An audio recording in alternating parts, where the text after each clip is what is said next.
Што е тоа заедничко помеѓу Боки 13 и Батесаше началникот, освен тоа што садеа краставици со Зоќе наш, Нобеловец без Нобелова награда? А и тоа што краставиците не им искочија криви, туку малце округли како воланчиња, па со нив брм си отидоа до затвор и тамо ќе останат на подолг период. Значи, прво заедничко е тоа што се бандити пар екселанс. Боки од ситните криминалци во обид да влезе во првата бандитска лига, а Батесаше е еден од тие 16 години што се пласираат во лигата на бандитските шампиони, а понекогаш е тамо прв, понекогаш втор, кој овие најбогатите фудбалски клубови, тоест бандитски клубови, и како втора заедничко им е тоа што се многу сексуални. Боки по машките, началникот по женските. Ама сега по сила на нештата ќе бидат принудени на абстиненција некое време, барем Батесаше, а Боки таму каде што е во моментов ќе има шведска маса секој ден. Мевца во изобилие. Како трето, двајцата се бават со спорт.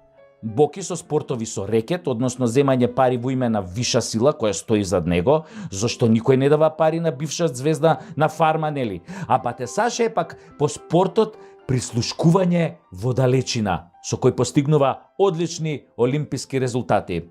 Четврта работа е што не се занимаваат со ситна пара, него само со милиони. И кај нив све е во милиони, стекнати од плата или од хонорари на замрзната сметка што дае.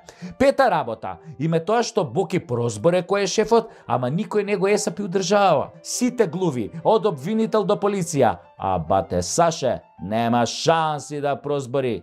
Зашто не таков? Таинствен, повлечен во себе, скромен дечко. Нели, не сака да ги обвинува другите кога не се држат до договореното. Битно, тој си се држи до договореното. Мудро чути и си собира години робија. Не баре се сликички од европско.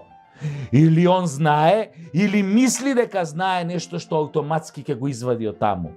Само Зоќе знае дека може сите да ги заебе, па и него.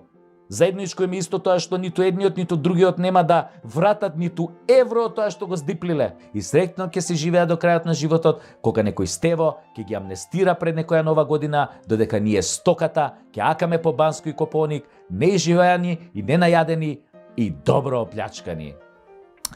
Ете така, и завчера Боки понуди снимки со Зоки за слушање, ама никој не го пренесе. Не е веќе интересен. Демоде е станат.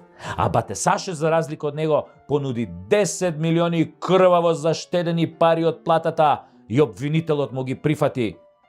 Дека добра сума понуди. Арна, ама, со судов не се договорија и ништо од бизнисот.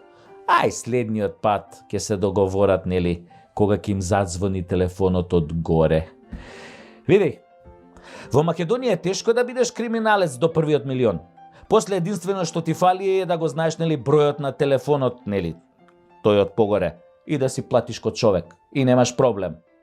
Ова ме подсетува на онаа стара добра бугарска поговорка: она што не го решаваат малку пари, го решаваат многу пари.